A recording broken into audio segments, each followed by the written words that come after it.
All right, welcome. Today we're going to talk about how to set up your RPAcommercialloans.com email account and also how to set up your default signature.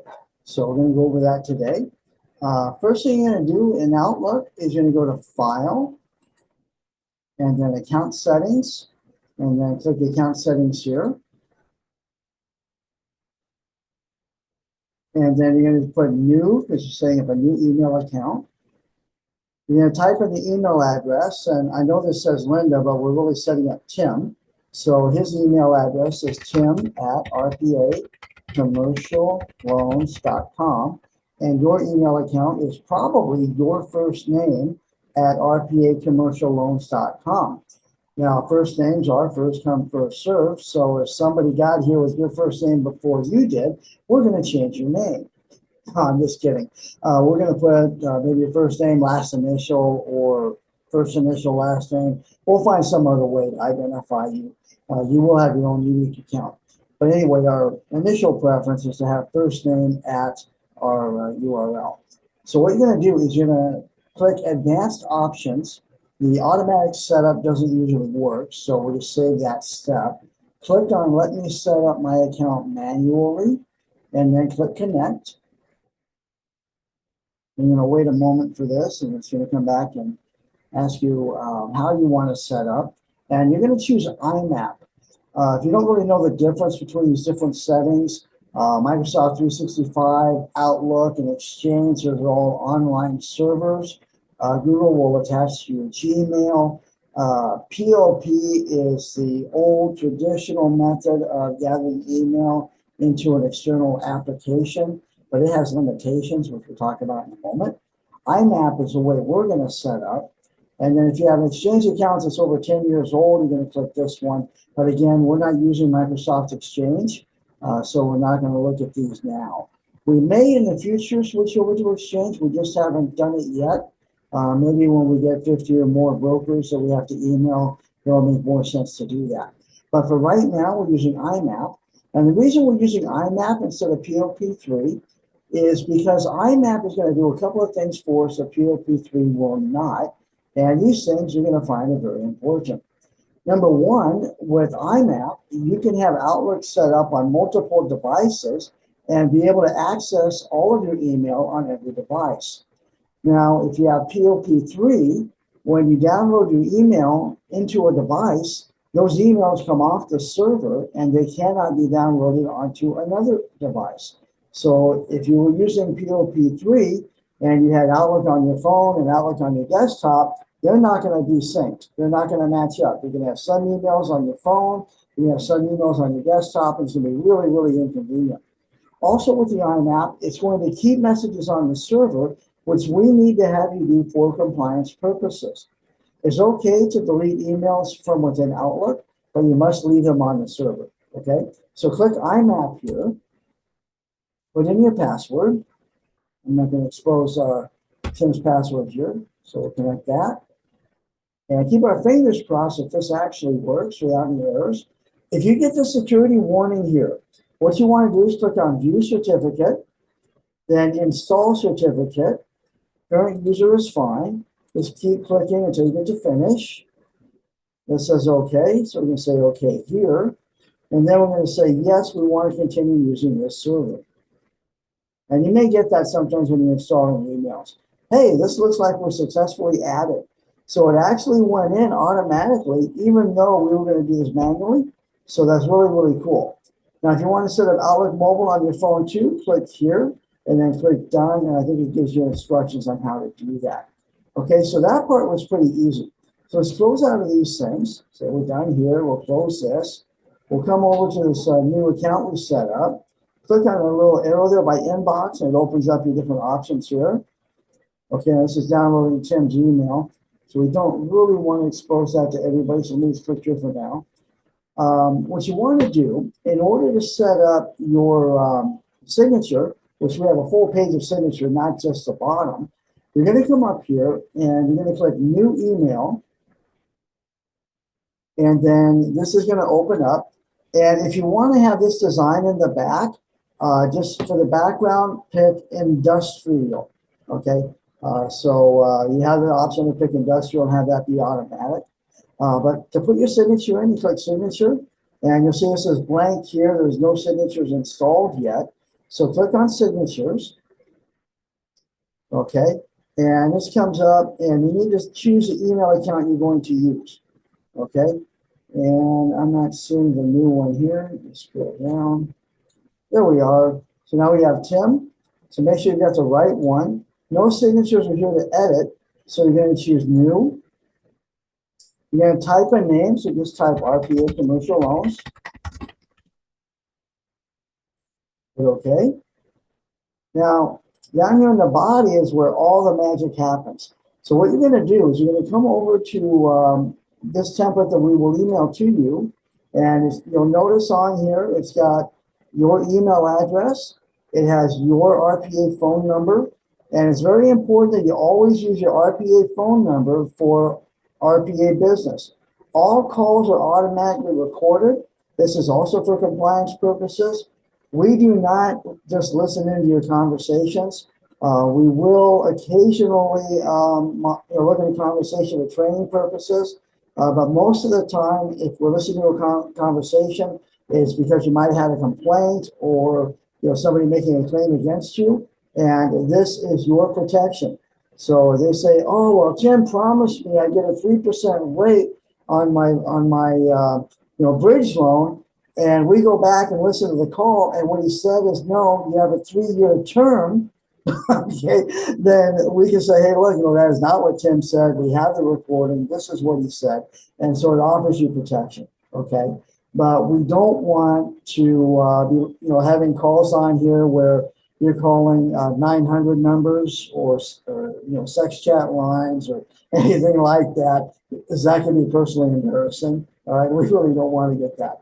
You're calling your girlfriend and, doing those kinds of things. So please only use your RPA phone line for RPA business, and use us for all of your commercial business. Okay, your residential business, you can use whatever phone line is going to assign to you, or your cell phone number. That's fine.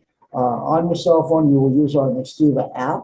We'll have another video that shows you how to do all of that. Okay, we have our toll-free number here and your assigned extension. If anyone calls in and asks for your extension, that call will be routed to you on either the desktop app or your phone app, whichever you're using. This address here is our corporate address in Wyoming, and this is our registered agent address. Now, if you are in a state that requires us to use a local broker, the local broker's registered address might be here instead. Okay, don't worry about that. If you actually have a physical office with our RPA commercial loan signage, then your office address will be here. But if you work from home, your address will not be here. Underneath here, we have our logo. If you click on that, it goes to our homepage. We put in your LinkedIn. So there's a link here to Tim's LinkedIn account. If there's anything else you want us to put here, if you're using social media, such as Facebook or Messenger, and you want to put those links here, just give us the links, we'll add these in, okay? Do not edit this yourself.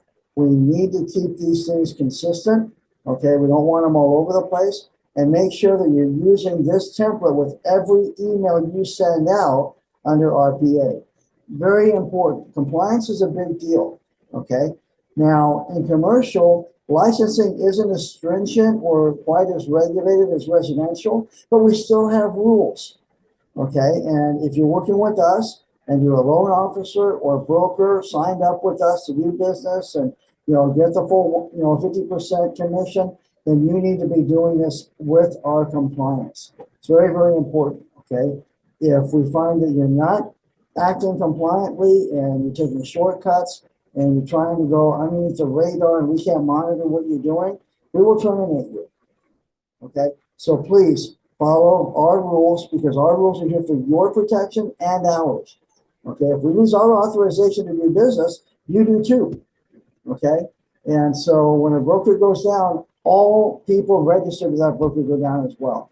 All right? So we all need to be compliant to protect everybody in the room. Okay? So We're going to click over here, hit Control A. That's going to highlight everything. Hit Control C. That copies that to the so what you call it, and hit Control V over here in the body, and it's going to paste this. Now, I'm going to go over some things that are very important, but you see how everything is here. All right. Then default signature for new messages, RPA commercial loans. Replies and forwards, RPA commercial loans. This will automatically insert your signature into every email. Okay. Now, let's go back to signature. Oops, back here. All right. Go back, click on this where it said signature. You see personal stationery? Click over here. And this theme I've got as industrial. So all you have to do is click on theme and then come down here to where it says industrial.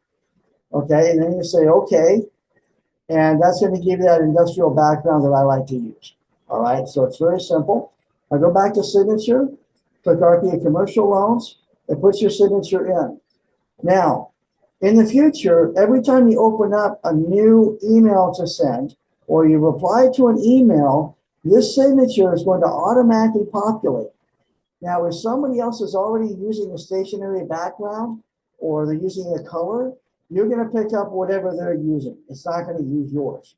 But on a new email that you set up, it's going to have this. Now, a couple of things I'd like you to note is at the top here, I'd like you to always click up here, hit delete twice, just to bring the logo to the top of the page. I just think it looks better that way. If you don't do it, it's not a cardinal sin. You're not going to be banished to hell or anything like that. I just like the way this looks better. Down here where it says hello, what you want to do is highlight over this and put in the name of the person that you're going to be sending the email to.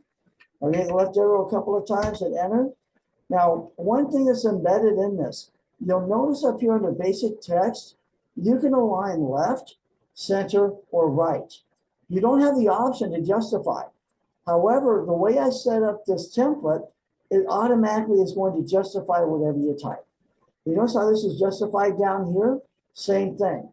Okay, whatever you type in here is going to be justified. Okay, so if you say, you're sending this out to George, say thank you for submitting your application. I'm happy to help you. We're happy to assist you. I noticed that we need some documents, some additional documents from you.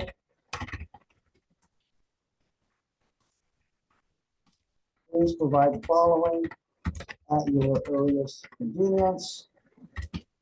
And we're just going to keep on typing as I want to show you. There you go. You see how it aligns? It automatically is going to give you alignment.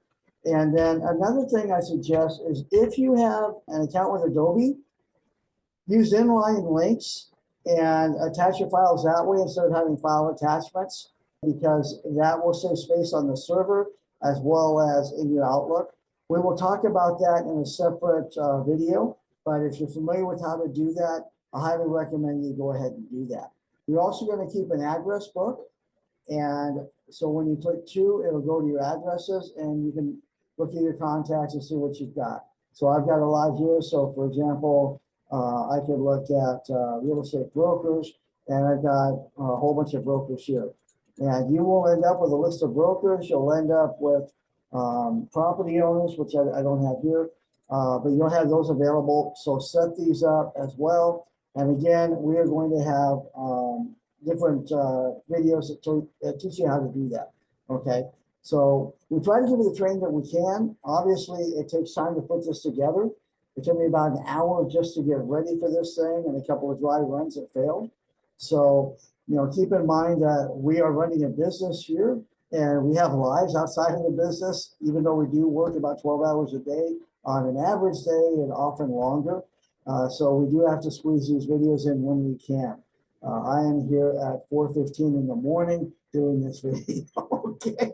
So anyway, that's pretty much it for right now. We're going to close this out. It'll ask me if I want to save it. I'm going to say no. But if I go up here now and I click new email, there we are. Okay. So it came in, it's got everything set up, and you can just go to town and do your emails. Okay. We'll also do different webinars on how to use mail merge and some of the other features of Outlook. that will really come in handy. And if you haven't used those features before, you really want to use them. A lot of people like to use like blind carbon copy in order to send emails out to a whole bunch of people. They'll put like 50 names in here. Please do not do that. Okay, do not do that. Either send individual emails or do a mail merge using your contact list. Again, we'll train you on how to do that. If you need one-on-one help before that training is up, let me know. I will provide that to you. But we want everything to look professional. Email should be addressed to one person in most cases, whether that's through a mail merge or directly. Now, there are times when you'll have multiple recipients because you have multiple people involved in the deal, and that's fine. Okay, if you want to list 5 recipients between the 2 and the carbon copy, if you want to do a BCC to a loan processor, please do not give out loan processor emails to people that don't have a loan in the system. Okay, because that will just cause issues if they try to get a hold of them. All right. We'll also show you how to send out emails from within the online application through our website. We're still working out some bugs on that, so for now, please use Outlook. If you have any questions whatsoever, shoot us an email, okay, and we will help you out, okay? Hopefully this video has been helpful. I know I rambled on a little bit, but we just want to make sure that everyone gets this set up properly, that they're compliant, and that there are no issues. Now, as far as a mobile app goes, you really can't set up a graphic signature like this. We will work on configuring something that you can use on your phone. So thank you very much and have a wonderful day. Bye for now.